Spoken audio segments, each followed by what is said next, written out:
Hope you guys are doing well. Welcome back. So in this video, I'm going to show you that how you can edit your email on Vimeo, how you can change your email on Vimeo. So let's start. So first of all, what we have to do simply, we need to go to Google Chrome, and after that we have to create account in the Vimeo. And after that we have to open the website, and now simply what we need to do, we have to click on this profile icon. As you can see, as the profile icon. So let's click on the profile.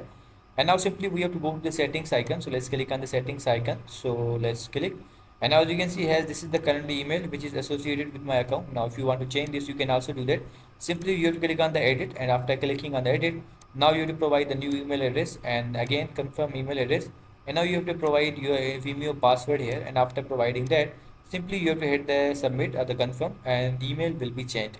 So in this way you can change your email. In this way you can update your email, and after that, as the pronouns, if you want to change your pronouns by he or him, you can also do that. So I'm going to save this, and this way you can change your email and set your pronouns. I hope you guys understand this video, that how you can do this. So see you guys in the next video.